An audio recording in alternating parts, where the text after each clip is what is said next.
Bismillahirrahmanirrahim. Assalamualaikum warahmatullahi wabarakatuh. Waalaikumsalam. Alhamdulillah nahmaduhu wa nasta'inuhu wa nastaghfiruh wa na'udzu billahi min shururi anfusina wa min sayyiati a'malina may yahdihillahu fala mudilla lahu wa may yudlilhu fala hadiya lahu. Asyhadu an la ilaha illallah wa asyhadu anna Muhammadar Rasulullah. Rabbi sholli sholli wa yassirli amri wa hlul min lisani yafqahu qawli. Bahasa Indonesia Alhamdulillah, ibu, bapak, ayah, bunda, dan teman-teman semua, adik-adik, bahwa kita bersyukur pada Allah Subhanahu wa Ta'ala.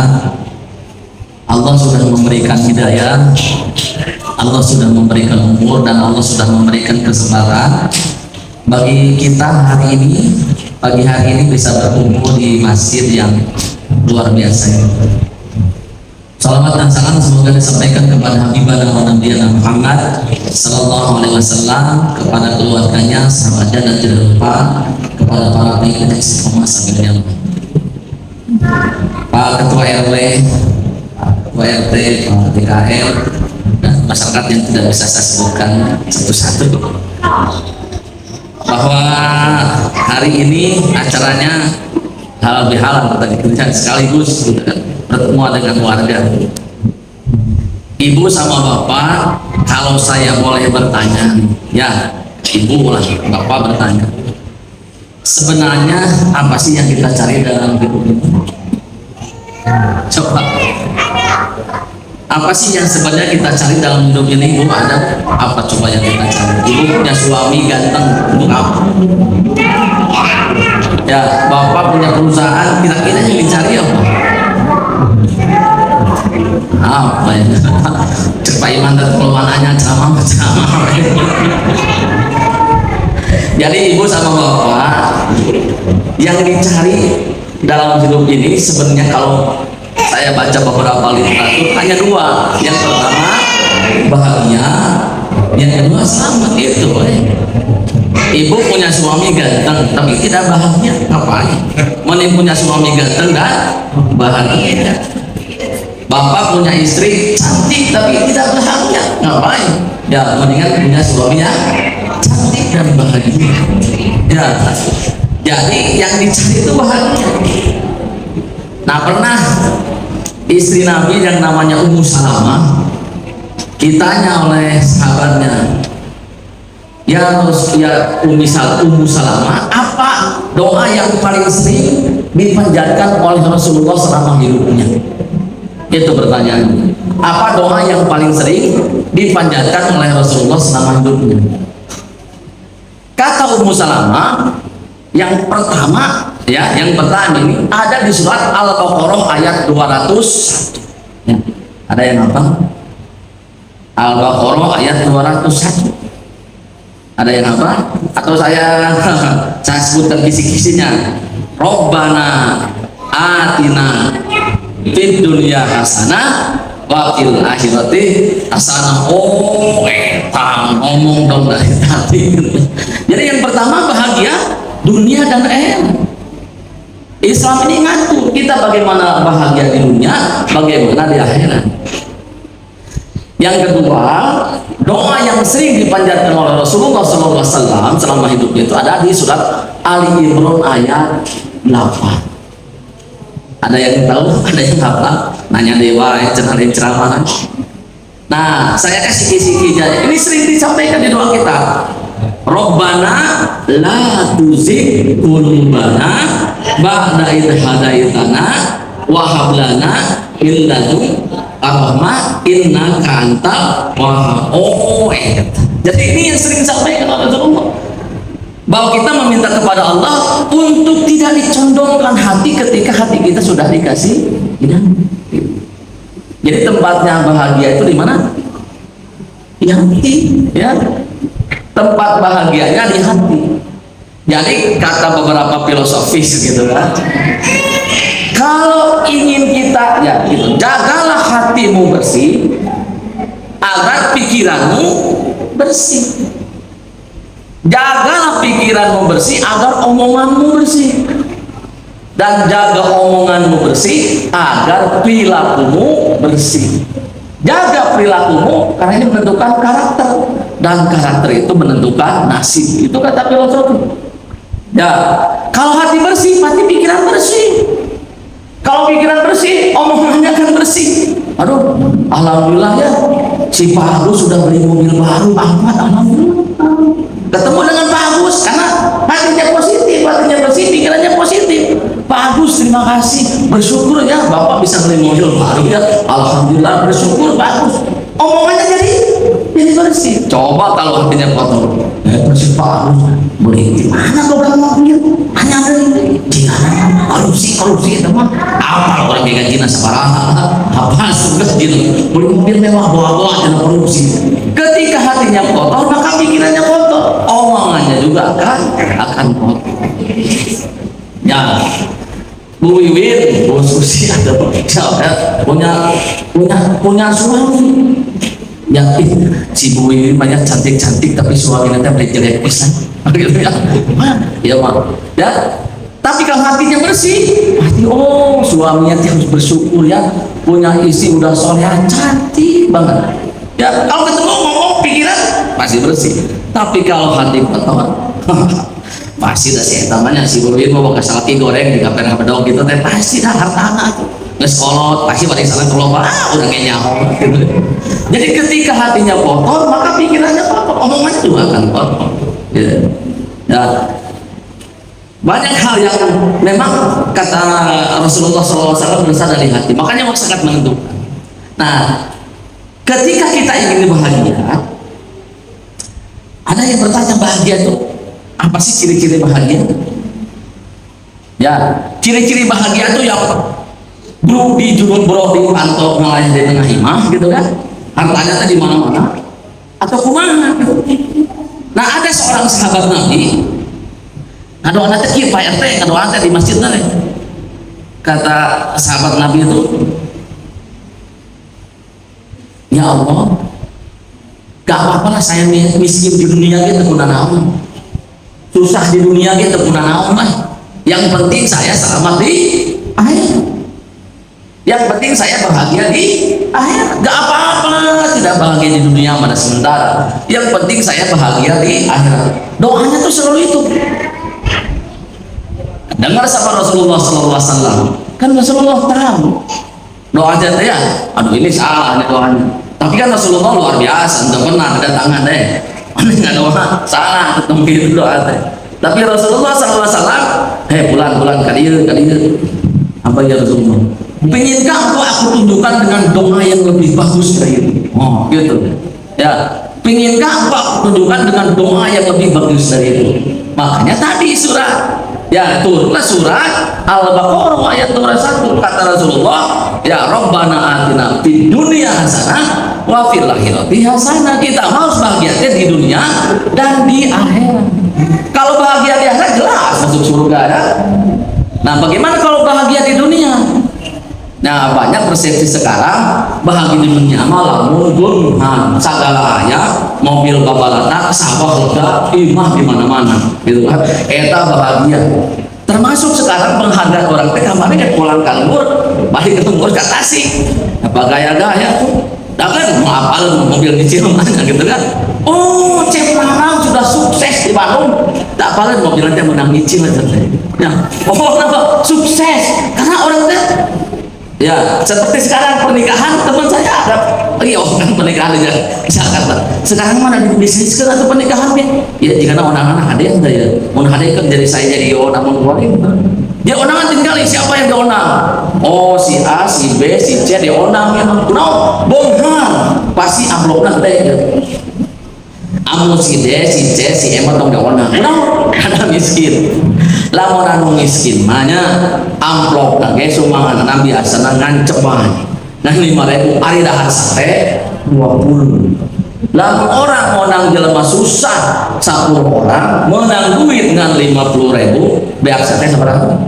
Beak sate 200 tak anu jelema pengharumannya dan diabetes, geus dibatasi makan dan sebagainya. Ya, amplop na 50.000 pare dahar sate teh ngan 5, ngan 2. Jadi mun godang jelema 10 orang, benang amplop 500, ya bayar sate cuma sabaraha?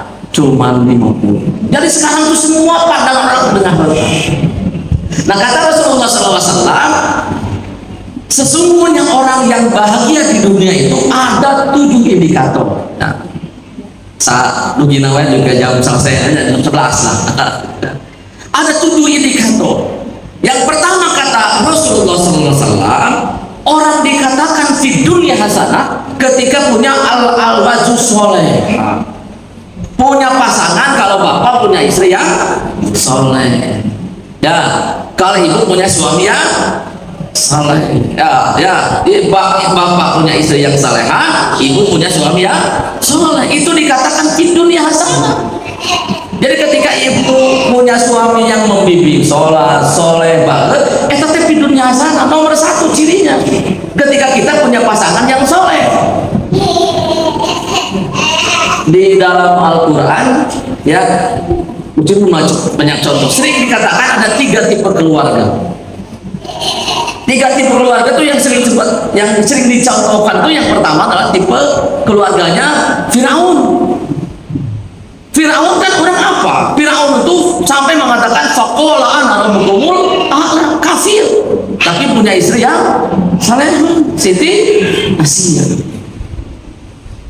Sering disebutkan yang kedua adalah tipe keluarganya siapa? Nabi Lut. Nabi Lut, nah suaminya kan Nabi, Rasul, punya istri kafir. Dan tipe yang ketiga ini bukan seorang Rasul, bukan seorang Nabi, tapi menjadi salah satu nama ayat di Al-Quran. Namanya siapa? Ali Imran. Ali Imran mah punya anak, punya cucu yang soleh, punya anak Siti Maryam, punya cucu Nabi Isa, soleh dan soleh. Itu dikatakan di dunia hasanah. Orang yang berbahagia di dunia itu punya pasangan yang soleh. Bagaimana Rasulullah SAW? Ya luar biasa contoh-contohnya. Rasulullah pulang, pernah Rasulullah dakwah 3 hari 3 malam keliling, hanya sempat makan buah kurma saja sama minum air saja. Pulang ke rumah malam-malam, tengah malam pulang ke rumah. Pulang ke rumah dalam kondisi lapar. Yang membawa sebungkus makanan Rasulullah SAW. Pas datang ke rumah ingin makan bersama istrinya, istrinya sedang tidur. Siti Khadijah sedang tidur. Aduh, Rasulullah kan tadinya lapar, sudah 3 hari tidak malam tidak sempat makan besar. Sekarang datang ke rumah ingin makan bersama, istrinya tidur. Amal kurang mah, berarti mau pulang. Mau lupa tahan restoran. Rasulullah, aduh saya ingin makan bersama istri tercinta Rasulullah SAW. Akhirnya Rasulullah, besok lagi setelah pada subuh saya akan makan bersama istrinya. Hanya Rasulullah, ya itu bisa tidur sama Rasulullah manusia biasa. Melapar itu bisa tidur itu teh, 3 orangnya, 3 orang. Saya pernah diit Pak Iman gitu ya, diit lah perlu cek dokter teh, tapi sampai teh. Gitu kan, tengah malam teh bisa sare naon lapar, tekaran tapai karena Indomie gitu ya. Nah Rasulullah juga tidak bisa tidur. Hanya Rasulullah tak bisa tidur teh tahajud. Al-Rahmat tak bisa tidur teh kekaratakan tahajud. Rasulullah tahajud sampai menjelang subuh. Habis subuh Rasulullah dengan perasaan gembira meskipun tubuhnya lemah karena belum makan dulu. Pulang ke rumah, datang ke rumah, assalamualaikum, diterima oleh istrinya. Ya Rasulullah, kenapa kamu pucat pasi ya Rasulullah SAW? Kenapa tubuhmu bergetar ya Rasulullah? Kata istrinya. Nah, kata Rasulullah, aku ini sudah dakwah 3 hari 3 malam keliling gitu kan. Tapi tenang, aku ini lapar. Tapi tenang, saat ini kita akan makan bersama. Tadi malam Abi membawa Abi membawa sebungkus makanan yang mana? Yang tadi disimpan di pojok. Disimpan di pojok. Emang kenapa ya Rasulullah? Tadi kata istrinya ketika engkau sedang sholat subuh ke masjid, ada tetangga kita yang kelaparan. Jika makanan itu aku kasihkan kepada tetangga. Kira-kira apa menurut salapina kumaha? Kalau kita suaminya kumaha eta? Arisia hayang salaki pae, pantoknya muat di tajon. Coba kalau kita suaminya Tapi Rasulullah coba luar biasa. Kata Rasulullah, nah, aku ini Rasul, aku akan berpuasa. Luar biasa. Ya, jadi Rasulullah luar biasa. Rumah tangga kenapa salah satu nomor satu cirinya berbahagia itu? Rasulullah itu sedang berpuasa. Rasulullah sedang berpuasa. Lupa istrinya masak di rumah. Ini puasa sunnah, ini puasa sunnah, dong puasa wajib. Ini puasa sunnah. Datang ke rumah, istrinya sedang masak, lupa Rasulullah sedang jadwal puasa sunnah. Pas Rasulullah datang ke rumah, istri terkejut, ingat Rasulullah sedang sahur sunnah, tapi dia keburu masak. Ya Rasulullah, saya minta maaf, lupa, kata istrinya. Lupa bahwa engkau sedang berpuasa. Apa jawaban Rasulullah? Kebetulan hari ini aku sedang tidak berpuasa. Jawaban Rasulullah dibatalkan. Dibatalkan. Kebetulan hari ini aku sedang berpuasa. Nah, pada suatu saat ini Rasulullah hebatnya. Saya juga Rasulullah tanya. Langsung udah tua ya. Nah, suatu saat Rasulullah sedang tidak sahur. Datang ke rumah istrinya, ini minta masak. Datang ke rumah Rasulullah, ya istrinya, oh ya Allah, lupa ya Rasulullah, aku tidak masak hari ini. Nah, aku sedang berpuasa. Luar biasa. Ya, luar biasa Rasulullah SAW. Jadi maaf kalau Rasulullah ente memang hese ya keturutan. Rasulullah pernah kalau minum itu pakai apa? Pakai air ini. Rasulullah minum, istrinya minum dulu aja, habis setengahnya. Rasulullah minum, nah itu di bekas bibir istrinya. Luar biasa. Orang bawaan menjigong gitu ya, sekelas jika lo ada cair gitu ya. Rasulullah seperti itu. Jadi ketika kita membawa sirah Rasulullah tentang rumah tangga luar biasa. Rasulullah pernah mengkhutbah anaknya nikah, Siti Fatimah.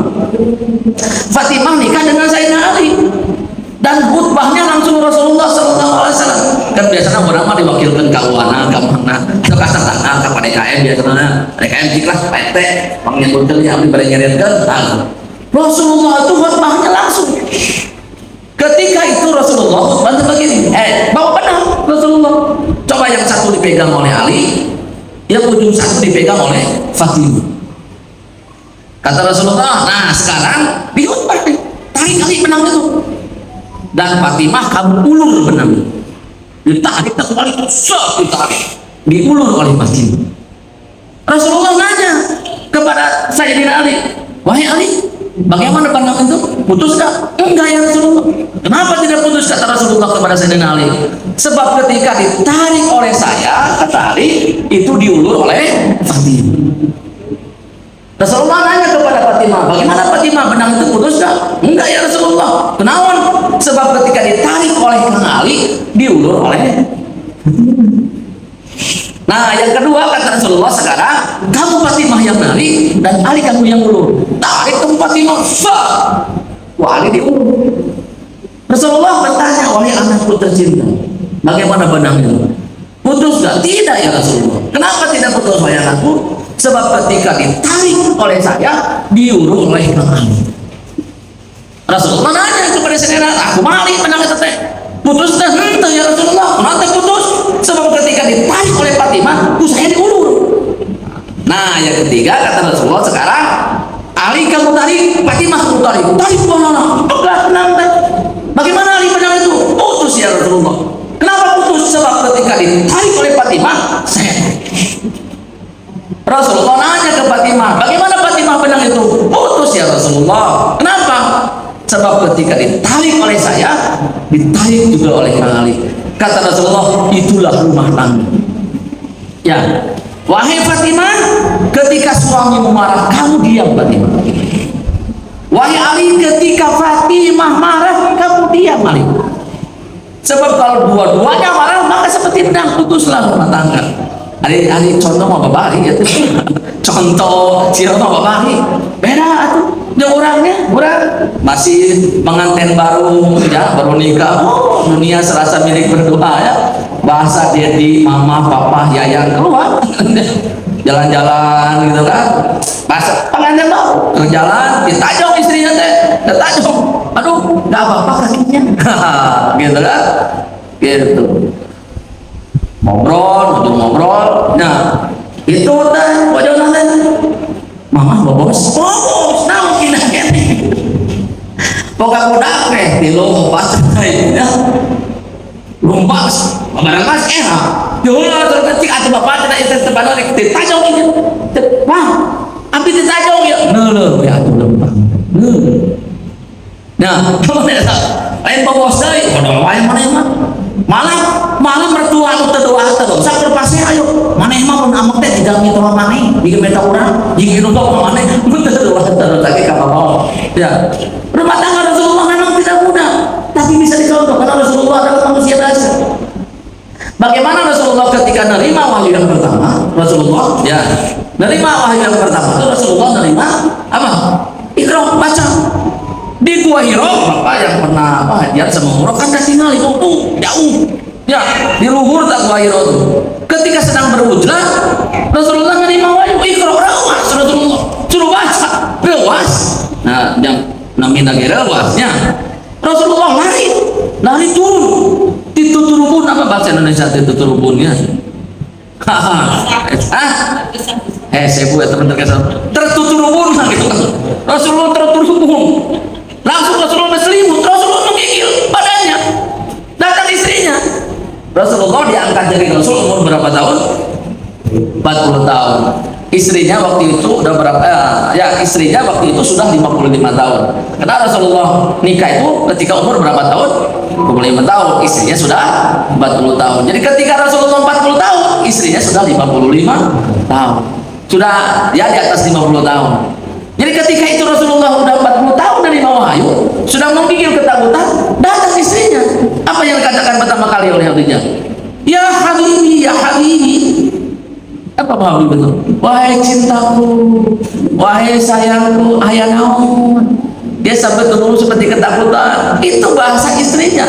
Padahal istrinya sudah umur berapa tahun? 55 tahun. Ya, betapa masalahnya. Coba udah. Nah, umur bapak sudah 60 tahun, 50 tahun, pulang datang ke rumah, istrinya sudah 50 tahun. Kata istrinya, bapak sudah datang, ya habibi, wahai cintaku, wahai cantikku. Coba teh ya pemajikan komentar gelap di mana gitu. Kira gelap ya pemajikan kurang gitu. Padahal Rasulullah biasa ya. Dia tidak hanya ketika pengantin baru saja Rasulullah SAW gitu ya. Dan pernah saya ditanya, ini memang sering banyak pertanyaan. Ketika ada ustadz yang poligami, Pak RW, saya sedang ceramah, ditanya sama ibu-ibu, Pak Ustadz, kalau punya poligami apa Pak Ustadz? Saya teh balik jawaban namanya, balik jawaban teh yang hese nanti ayah pun bodoh ikut pengajian. Jawabnya ini mesti molotot tentunya gitu. Dan saya cari tuh referensinya memang banyak yang apa ya berbeda pendapat biasa. Ada yang mengatakan sudah. Ternyata ketika saya baca bahwa hukumnya poligami itu darurat. Nah, hukumnya poligami itu darurat. Tinggali Rasulullah SAW. Ya. Jadi selama dengan si gimana ada dimenangkan Pak biasa ada bunga ibu-ibu pengajian juga dia jadi memang selama dengan Siti Khadijah Rasulullah tidak pernah berpoligami hiji yang Siti Khadijah baru setelah meninggal Siti Khadijah Rasulullah menikah dan anu orang nanti kan hiji sabu sisa beristan orang hiji dan itu juga karena kepentingan ya karena mau ini ngumpul nggak bayang Rasulullah kami jeung ini kan Rasulullah kami jeung ini ngumpul ya teh musalamah ini itu kan cara kami tuntai kami ini dan jangan sing goreng namanya waktu zaman perang Bosnia Herzegovina hari itu angkat ke Bosnia pulang ke rumah ngobrol ke saya penandang karena saya ya ngobrol ke istri saya ngobrol naon jeung Ustaz nya ngobrol ceming aduh kasihannya di Bosnia kan lagi perang di Bosnia teh lagi perang di sana banyak janda nih ya kasihan gimana kalau abis nikah lagi kata suami istrinya kita usah boleh nih oh rumah terus saya tadi kita disebut boleh gak Umi yang milihin boleh Umi yang milihin dah apa ya teh porsinya ya saya boleh Umi yang milihin di katanya yang kelaparan, yang kesusahan di Ethiopia juga banyak. Boleh nggak Umi pilih yang di Ethiopia? Nyambung dah, ini kurang cenah-cenah. Kalau yang video mah, tapi memang jika Rasulullah SAW tuh, ya Jadi Rasulullah nikah dengan Siti Aisyah biar ada yang mudanya. Kenapa? Banyak hadis yang tidak bisa diketahui oleh umum, seperti hadis tentang haid. Gimana ceritanya? Ya, tentang hubungan badan yang tahu kan hanya istrinya. Dan itu makanya ada istri yang paling muda, Siti Aisyah yang pinter. Jadi apapun kondisi rumah tangga ditulis jadi hadis. Coba ini ngumpul. Nah, ini tanya, coba pengajian, orang ini mau Jumatannya. Datang Jumatan, ceramah kan khotbah. Datang ke rumah nak, cek pawajiran teh. Tadi cenah khotbah, naon dia ceramah biasa juga minggu kemarin lah. Ibu-ibu, ngobah dia pengajian naon hal biasa eta pengumuman teh apa RW masalah sampah. Oh, makanya ada orang mudanya untuk nulis hadis Rasulullah itu. Ya Siti Aisyah, namun mau ini apa ini bohong? Apa kajian bohong? Nah, Rasulullah ngelakuin tentang rumah tangga, makanya ditulislah sirah tentang hadis-hadis al-babun asal urunnya itu karena tentang kehidupan rumah tangga yang memang tidak bisa diketahui. Nulai itu mah ini gitu. Tapi luar biasa Rasulullah SAW. Jadi yang kedua, ciri orang yang berbahagia di dunia itu yang kedua adalah dia mempunyai keturunan yang saleh dan itu ciri yang kedua. Yang kedua, orang dikatakan di dunia hasanah itu ketika berbahagia di dunia itu adalah ketika punya anak yang saleh. Wais al-Qarni. Ya, ini sudah cerita yang sudah lumrah, yang sudah umum nih tentang Wais al-Qarni ini. Wais al-Qarni ini pernah suatu saat Rasulullah ketika masih hidup. Jadi Rasulullah masih hidup dan kejadian ini setelah Rasulullah wafat. Kata Rasulullah, wahai Umar bin Khattab, ke Umar seorang khalifah, seorang sahabat Nabi yang dijamin masuk surga.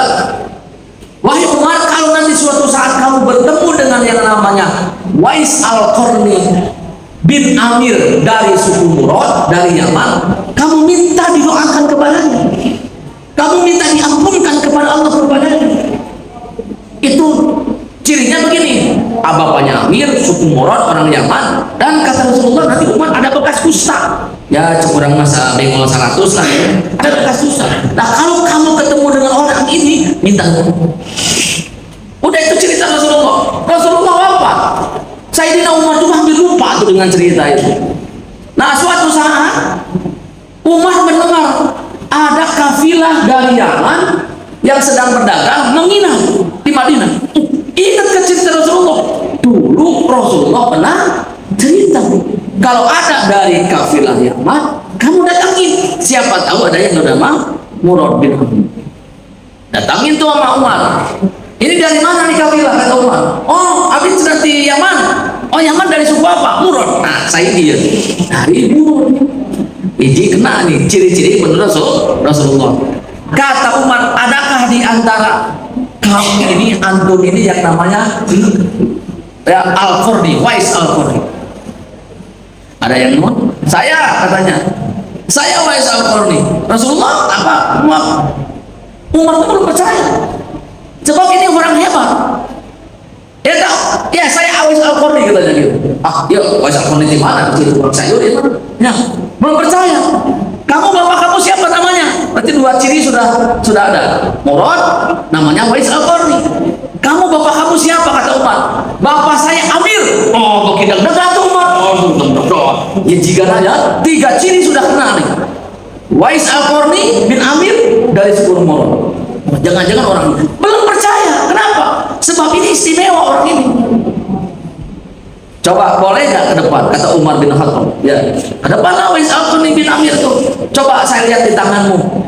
Wah, dibuka ada bekas kusta. Kata Umar, fastagfirli.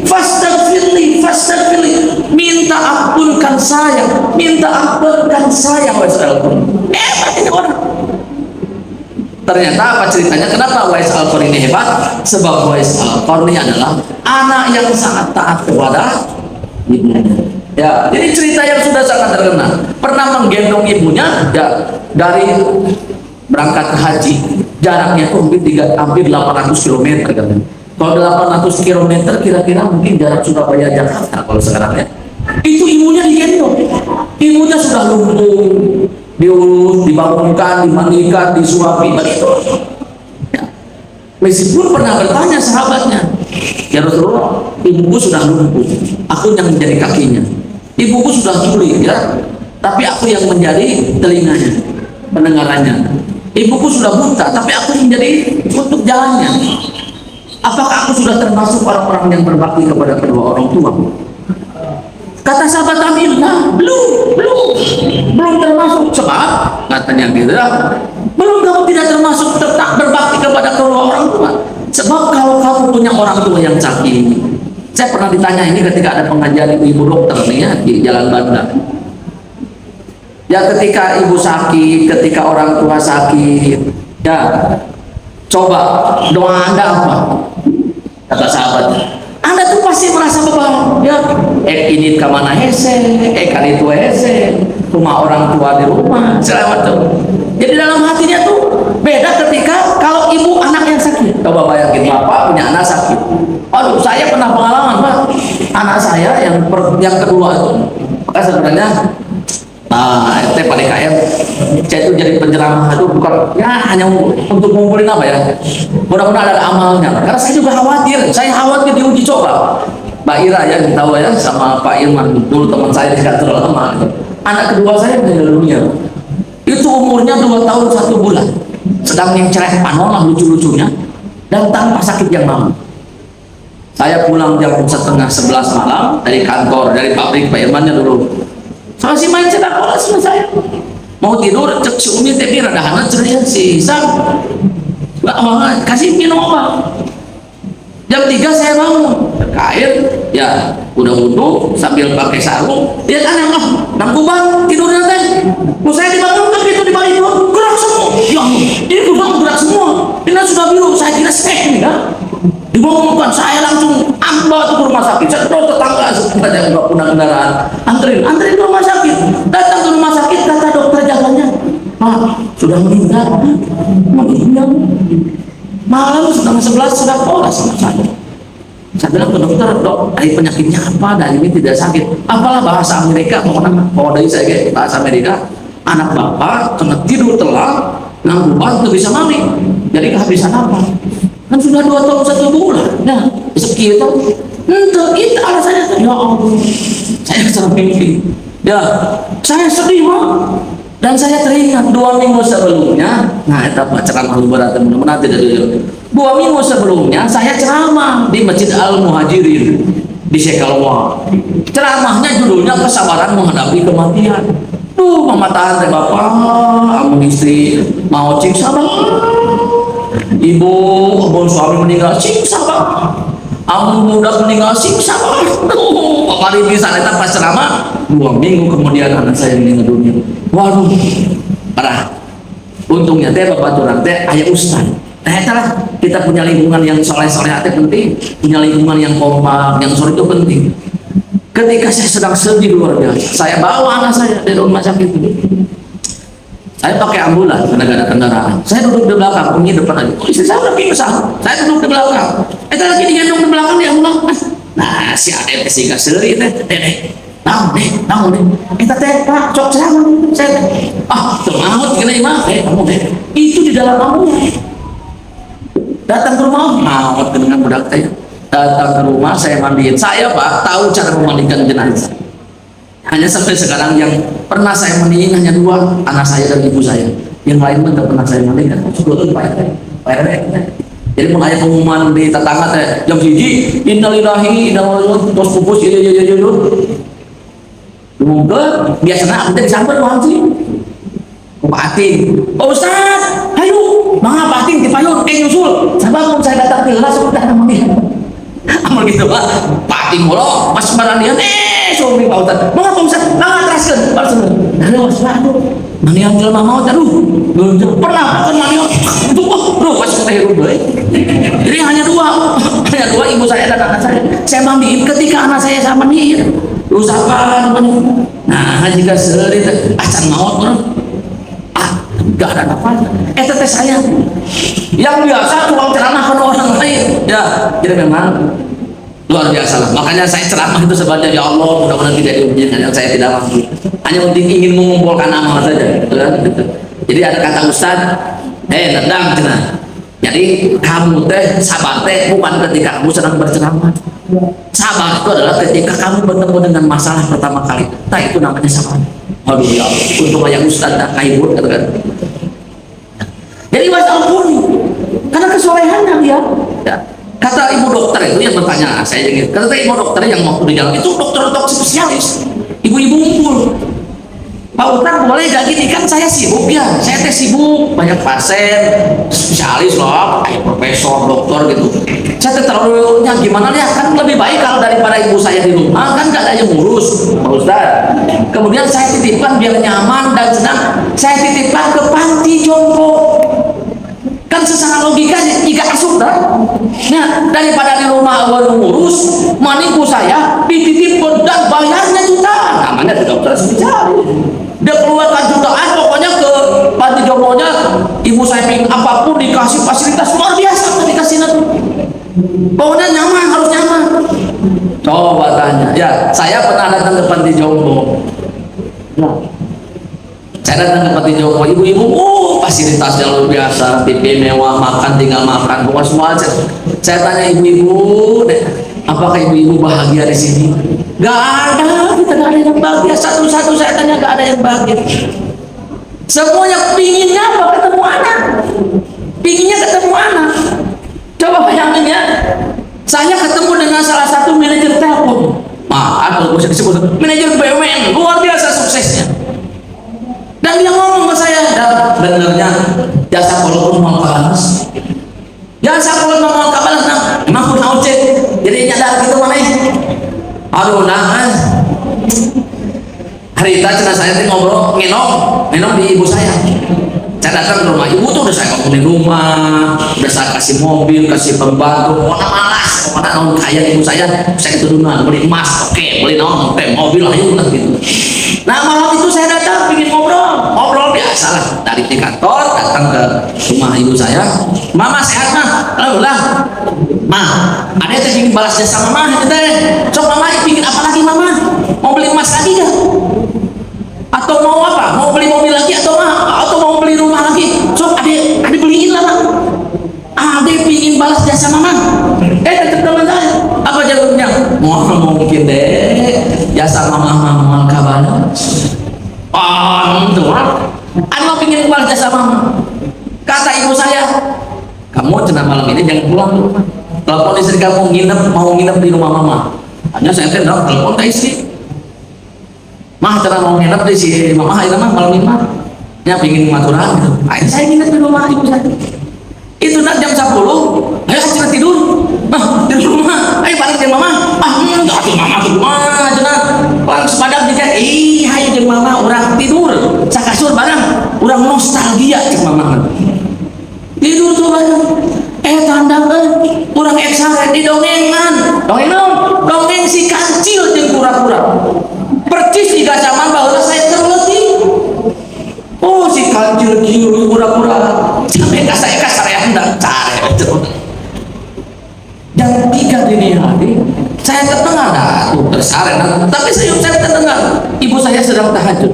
Ya bacaannya di kelas ya mungkin 3:30 atau 3:30 lewat saya dibangunin. Bangun deh sholat deh. Kau yang matur sare kirim deh kamu tegurang saya sare. Tiba-tiba ibu saya itu membangunkan saya dengan bawa air sekayu. Lain dicepet gara dulu sekayu disimur kok kamu ke saya ngamuk dah udang mamanya apa tuh biasa aja tuh mana bangun gede lihat tuh adek pas gini di kasur basah semuanya biasa tuh malah bangun gede dari mama kumaha itu apa jawab mama saya tuh kan deh baru mama sebor sekali saja kamu sudah marah. Mama dulu deh 2 tahun mama urus adek kencing ketemu mama tengah malam deh. Mama gak pernah marah deh. Mama gak pernah marah. Adek berak ketemu mama tengah malam. Mama gak pernah. Dan itu bertahun-tahun deh. Mama gak pernah marah. Kamu sekali di seberang ibu sudah marah. Waduh dah kurang cerik dah bener. jasa seorang ibu tidak akan pernah terbalaskan. Ya, saya anak yang kedua meninggal dunia, anak yang ketiga yang laki, Allah mudah-mudahan ini ujian bagi saya. Anak yang kedua dibawa ke rumah sakit Al-Islam, umurnya masih waktu itu sekitar 6 tahun, 5 tahun masih anak itu kan. Saya pulang beli makanan, datang sama istri nungguin. Bibi katanya si ada yang dibawa ke bukan ICU lagi, Miku mungkin lebih tinggi nih. Emang kurang bicara ini jenazah urat tadinya sudah tidak bergerak. Ah, ya Allah, saya ingat anak pertama. Aduh ya Allah, saya hantu tadi nyasar manusia. Aduh ya Allah, ya teh budak kedepan ya Allah. Saya nangis terus. Akhirnya dibawa ke ruangan Miku tuh. Terus saya dipanggil sama dokter, sama istri. Kata dokter, Pak, Bu, sabar ya. Jadi ini tidak ada obatnya. Kena demam berdarah yang kedua kali, Pak RT. Jadi ini tidak ada obatnya. Jadi ini hanya kekuatan anaknya ya yang bisa melawan ini virus. Ya Allah, anak masih kecil, ya Allah, ya Allah. Akhirnya yang mampu dan kuat untuk anak di ruangan Miku itu hanya istri saya. Saya Bang di Al-Islam saya diam di masjid. Di masjid depan kan ada. Saya itu dari habis ketemu sama dokter dari jam 8 malam sampai pagi tertunduk kena orang doa ya Allah sampai akhirnya ya anak kedua saya meninggal dunia ya Allah. Anak ketiga sekarang krisis ya Allah. Ciri kita sampai cakuti pada hari Pak RT Pak RT nyanyi saya tertunduk tenang terus ada orang datang kakak saya tengah malam dan dari temuan terbuat saya mandi dia di masjid istri saya di dalam gitu kan sampai pagi jangan kenapa ya Allah banyak umurkan anak saya ya Allah penyakitnya pindahkan ke abimu ya Allah saya sampai begitu tuh. Kenapa anak ingin panjang umur? Adakah kita ketika ngurus orang tua anak ibu ingin panjang umur? Ketika sudah menyusahin, sudah jompo, sudah naung, pas meninggal dunia apa bahasanya? Aduh puntennya mama teh terus bungkus mudah-mudahan ini jalan yang terbaik. Bahkan ini jalan yang terbaik. Perasaan bopal tuh bebas, orang tua sudah meninggal, selama ini nyusahin. Beda dengan anak coba. Makanya kata Umar bin Abdul Aziz, kamu belum termasuk berbakti kepada kedua orang. Ya, yang kedua, nih ibu sama bapak. Ciri orang yang berbakti itu kan yang kedua adalah anak yang saleh. Ada 3 pemuda. 3 pemuda ini ketika sedang berbisnis lah berjalan, tiba-tiba hujan besar. Nyuhan, betul di satu gua. Ketika di dalam gua buahnya tertutup sama batu. Nah, bu sama bapak, ketika sedang di dalam gua itu tertutup batu, si sahabatnya ingat ini, karena orang-orang soleh. Kata pernah dengar kalau kita sedang ada masalah, berdoa dengan amalan kita, mudah-mudahan Allah memberikan solusi. Maka yang seorang kata si pemuda itu, ya Allah, saya ini seorang pengusaha ya Allah. Saya ini tidak pernah membayar telat gaji karyawan ya Allah. Oh itu sudah kena ilo ya. Tidak pernah telat gaji karyawan. Kalau ini amalan soleh bagi saya Allah, bukakan pintu ini ya Allah. Geser batu teh, ngan sauti batu teh keluar pada awaknya juga teh membarada asuh. Yang kedua berdoa lagi. Ya Allah, saya ini kata orang ini ganteng saya. Udah ganteng saya ini kaya. Pernah diajak berzina sama seorang perempuan cantik, saya tolak karena takut kepadamu ya Allah. Kalau jadi ini jadi amalan soleh bagi saya Allah, geser pintunya ya Allah, geser tangan, masih salati. Tak asuh kena bayar. Dan yang ketiga berdoa, nomor yang ketiga, ya Allah, saya ini seorang penggembala kambing ya Allah. Setiap hari, setiap pulang dari menggembala kambing, saya selalu memerahkan air susu kambing untuk ibu dan bapak saya dan untuk keluarga saya. Suatu hari saya menggembala terlalu jauh ya Allah, jika pulang itu terlalu malam ya Allah. Ketika pulang terlalu malam dengan membawa segelas air susu kambing, ibu dan bapak saya sudah tidur ya Allah. Dan ketika itu saya begadang ya Rasulullah, memegang susu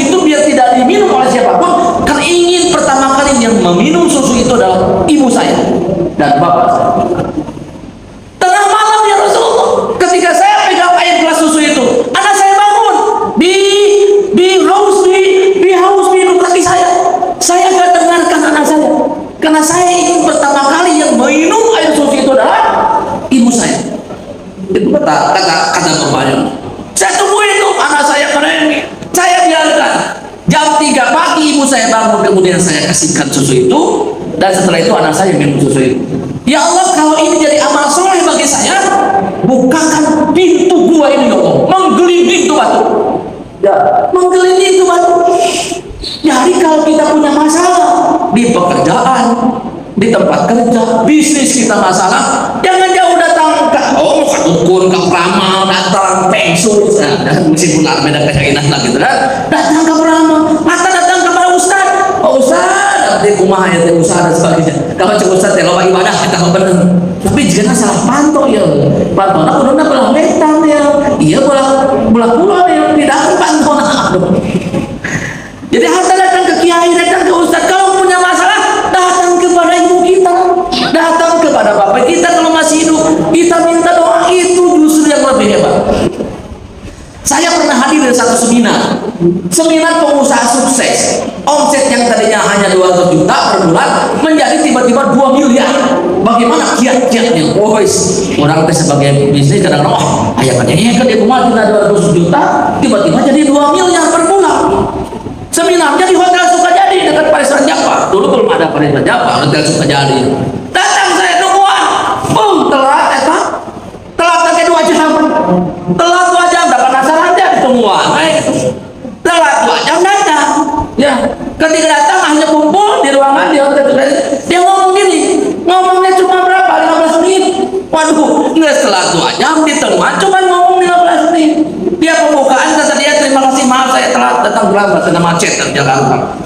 Jadi saya hanya ngisi kunci saja.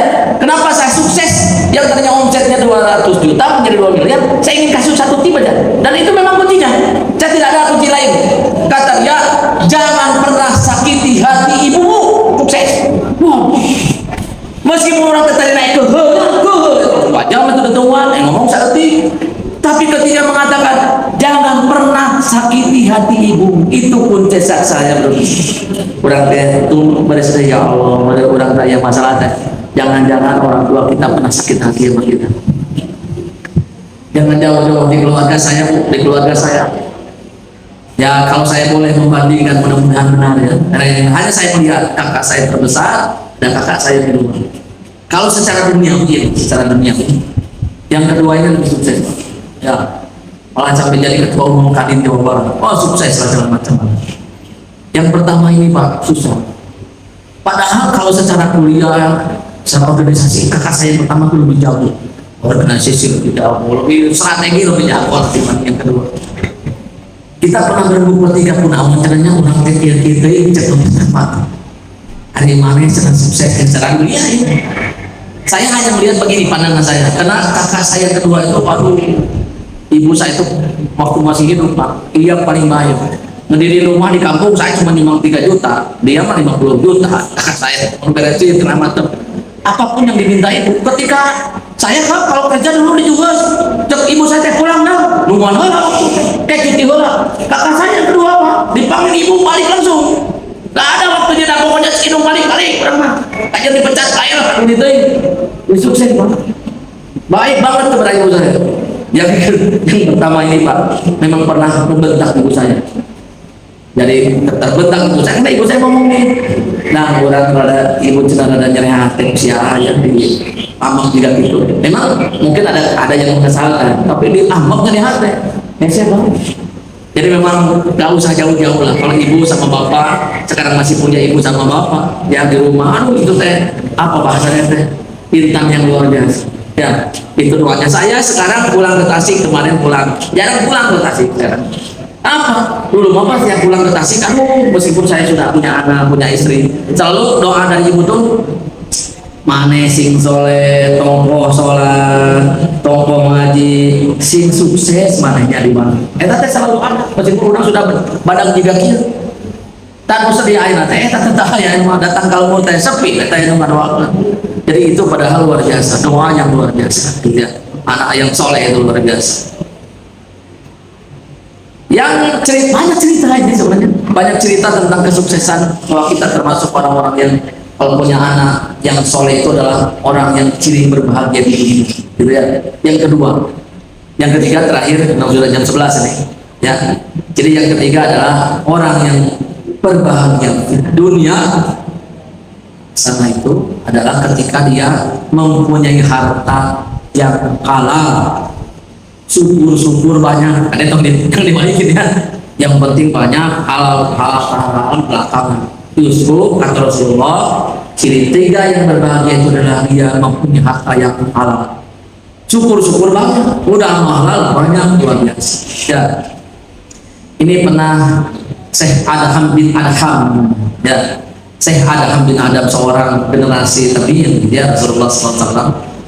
Pernah suatu saat Syekh Adham bin Adham ini ingin berangkat ke Masjid Palestina. Nah, dia tinggal di Mekah, berangkat ke Palestina, ke Masjid Al-Aqsa, gitu ya. Jadi Masjid Al-Aqsa itu luar biasa. Ini harus kita berdoa luar kuat lah. Sebab Rasulullah menetapkan 3 masjid, Masjid Makkah, ya, Masjid Haram, Masjid Madinah, dan Rasulullah titip Masjid Al-Aqsa. Masjid Al-Aqsa sekarang dari dalam ancaman. Minimal kita doa, ya, gitu kan. Jangan sampai nanti kita ingin diakui sebagai umat Nabi Muhammad SAW, dititipin Masjid Al-Aqsa aja udah peduli, gitu kan. Nah, ketika itu si Adam bin Adam sebelum berangkat ke Mekah, ke Palestina, dari Mekah itu perjalanan dulu belum ada pesawat, dulu belum ada bus. Perjalanan jalan kaki dari Mekah ke Palestina itu selama 3 bulan namanya. Ya, 3 bulan namanya. Makanya dia sebelum berangkat membeli 1 bungkus kurma, orang masih kilo kurma di dekat Masjid Haram, beli sebungkus kurma. Kemudian ketika sedang nimbang ada itu biji kurma, buntuk, tinggal ambil makan sama saya Adam bin Adam. Berangkatlah ke Masjid Al-Aqsa di Palestina. Jalan dia sampai di Masjid Al-Aqsa di Palestina. Saya Adam bin Adam sholat, ya sunnah. Beres sholat sunnah, datang 2 malaikat. Ini kita ambil di bawah orang soleh itu. Datang 2 malaikat. Kata malaikat, welcome, ahlan wa sahlan, selamat datang, wilujeng sumping Syekh Adam bin Adam. Engkau adalah orang yang soleh, yang doanya tidak pernah tertolak oleh Allah Subhanahu wa Ta'ala. Kata malaikat yang satu, ini belum kita ambil. Ente sekarang ente. Sejak berangkat dari Mekah 3 bulan yang lalu sampai saat ini tidak ada satupun doa Syekh Adam bin Adam diterima oleh Allah Subhanahu wa Ta'ala. Semua ditolak. Berbuat Syekh Adam bin Adam tak tahu. Doa sejak dari Mekah berangkat 3 bulan yang lalu sampai ke Masjid Al-Aqsa di Palestina tidak ada satupun yang didengar. Kata malaikat, emang kenapa kalau itu? Ketika Syekh Adam bin Adam berangkat dari Mekah untuk ke Palestina sedang menimbang 1 kilogram kurma, ada kurma yang berbulu gigi. Dikira Syekh Adam bin Adam itu dari timbangannya dia, padahal itu dari tempatnya tukang dagang. Waduh, Syekh Adam bin Adam. Kata apanya? Sudah teh menggulung 1 biji kurma teh itu teh dari timbangannya dia. Ternyata jatuh dari tempat tukang dagang di Makkah.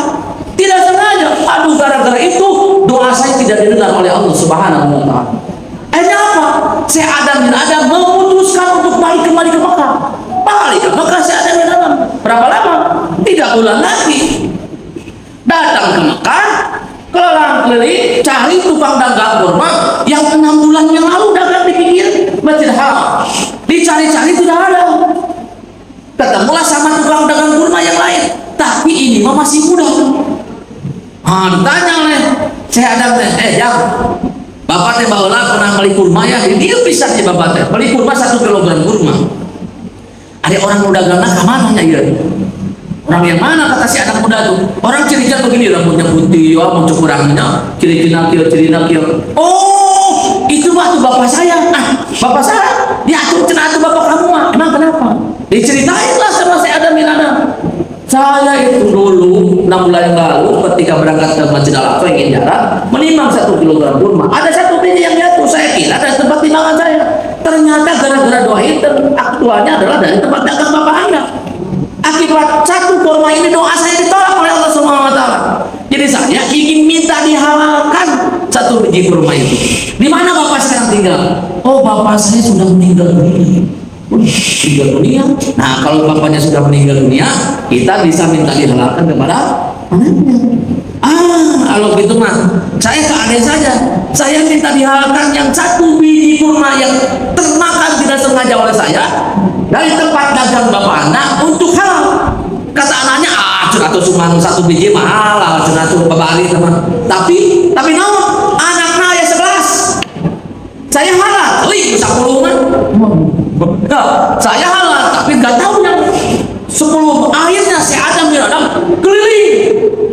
keliling gigi dan muka cari Pak Tatang, Pak Asep, ya Pak Udin, gitu kan? Dikeliling gigi, minta dihalalkan satu biji kurma, keliling hampir sebulan namanya.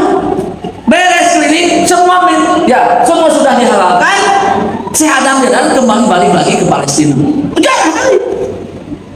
Berdoa lagi datang di rumah malaikat. Cek malaikat yang satu, ngapain lo datang ke sini? Lo kan sudah ditolak doanya oleh Allah Subhanahu wa Ta'ala. Oh, cek malaikat ini, ayo nama. Sejak dihalalkan yang satu biji kurma itu, doanya kembali dikabulkan oleh Allah Subhanahu wa Ta'ala. Nah, jadi kita introspeksi kan. Harta yang halal, saya ingat dulu almarhum bapak saya selalu beramanat, pokoknya mana kita sampai cari harta anu mengalirkan darah di anak meneta adalah haram. Ya, karena berasal dari makanan haram. Itu almarhum bapak saya itu. Ya, itu. Ini ada cerita lagi, terakhir cerita ya. Ini seorang ulama jalan. Ketika jalan di pinggir sungai, tinggal ayah akal nu palit. Orang makan mun aya kalaparan kan sama kieu ya. Mun aya pegele eta milik urang. Harwe. Nah, sama dengan si sahabat ini sedang jalan di pinggir sungai, ningali apel, diambil apelnya dimakan. Ketika baru sepotong apel ingat ini apel saya, jadi dahar aja teh. Akhirnya saking takutnya tuh dengan makan apel setengah itu, dia cari-cari ini di mana di pohon apel yang ngaroyong, dalam bahasa Indonesia ngaroyong karena sungai ngaroyong mengeroyong. Jadi dicari ke arah hulu, mungkin ada pohon apel kita ke sungai ngaroyong. Oh, temu jika ada pohon apel dia aja gerak-gerak nanti. Hanya dia tanyakan ini siapa yang punya pohon apel ini, keliling di kota itu. Hanya ada ketemu dengan bapak-bapak. Ini yang punya, ya saya yang punya apel. Kenapa? Aduh Pak, saya teh waktu itu lapar, sedang jalan di pinggir sungai yang apel, saya teh jual dimakan pas setengah. Saya ingat pohon apel saya, apel saya. Saya siun Pak ya teh. Saya minta dihalalkan ke bapak lah, bisa potong apel eta. Cek si bapak nanti, babari itu kan. Hanya ada 2 saja. Caranya yang pertama, kamu harus membersihkan kebun apel saya selama sebulan lamanya tanpa dibayar.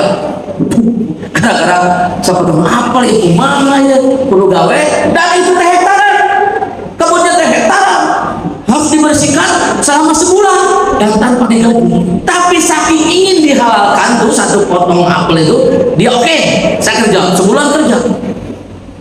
Beres kerja sebulan, lapor bos, sudah selesai. Saya membersihkan kebun apel.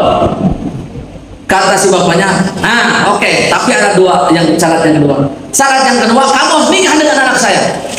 Anak saya buta, anak saya tuli, anak saya bisu, dan anak saya lumpuh. Waduh, mau cerita lah ya saya. Beres sebulan, akhirnya kudu kawin yang budakna sudah dan tidak cantik katanya. Budak tidak cantik, sudah lumpuh, sudah mama bisu, sudah matuli. Gimana ceritanya? Ya. Tapi saking ingin dihalalkan yang sepotong apel itu, dia katakan, oke, saya nikah dengan anak bapak. Hanya dinikahkan, kan dia kata belum ketemu ya, dinikah dulu gitu. Setelah saya dipertemukan, ketemu dengan istrinya, terkejut dan bahagia dia. Pas ditanya, assalamualaikum, waalaikumsalam, dengan isu dia nggak jawab, dan itu cantik banget istrinya. Waduh, saking bunga, saking bahagia, meskipun lewas, tanya kepada bapaknya, cek bapaknya tadinya tuli, buta dan sebagainya. Apa jawab bapaknya? Anak saya itu tuli terhadap pendengaran yang haram-haram. Ya, penglihatan haram-haram dia jaga, jadi puasa. Kemudian mulutnya itu selalu jaga, selalu berpuasa di hal-hal yang haram. Anak saya itu. akhirnya nikah dan punyalah anak yang bernama Imam Abu Hanifah. Ya, jadi anak yang soleh itu ya punya anak yang terkenal Imam Abu Hanifah. Mungkin itu saja, dua saja dari 7 yang bisa saya sampaikan siang hari ini. Mudah-mudahan ada manfaatnya. Yang benarnya datang dari Allah Subhanahu wa taala, yang salahnya datang dari kemudahan saya pribadi. Mohon maaf yang sebesar-besarnya. Mudah-mudahan pada Ramadan ini ibadah kita meningkat, ibadah kita semakin bagus, karena salah satu ciri ibadah puasa kita, saum kita diterima oleh Allah Subhanahu wa taala itu jangan jauh-jauh Pak RT ditinggalin tina hatena ese, lihat saja akhlaknya, lihat saja kelakuannya pada Ramadan. Sebelum Ramadan jangan tilawah, jangan ngaji Quran, datang Ramadan daerahnya lagi tilawah rajin, beres Ramadan tetap rajin, tak insya Allah saumnya mabrur gitu ya. Sebelum tilawah datang ke masjid, datang puasa sering ke masjid, Ramadan daerah datang ke masjid, setelah habis Ramadan datang ke masjid, insya Allah itu mabrur. Dan kalau sebelum tidak jalan ke masjid, datang Ramadan daerah kota tangga, datang ke masjid, beres Ramadan ke masjid lagi, nah itu mah biasanya mabrur, ditolak oleh Allah Subhanahu wa taala. Sekali lagi mudah-mudahan akhlak kita pada Ramadan ini semakin meningkat, semakin dekat dengan Allah Subhanahu wa taala. Mudah-mudahan komplek buah nasarinya Allah berikan magfirah, berikan hidayah, berikan perkembangan. Dari kata Pak Erwin disampaikan beberapa masalah, mudah-mudahan ini memang yang keempat itu sebenarnya Pak ada bi'ah soleh. Jadi kita punya orang berbahagia itu ketika punya bi'ah soleh, punya lingkungan, punya tetangga yang soleh. Itu ciri yang keempat ya. Insyaallah kapan-kapan dibahas. Mudah-mudahan ada manfaatnya. Sekali lagi mohon maaf yang sebesar-besarnya. Dan saya tutup dengan doa Rabbana atina fid dunya hasanah wa fil akhirati hasanah wa qina adzabannar. Assalamualaikum warahmatullahi wabarakatuh.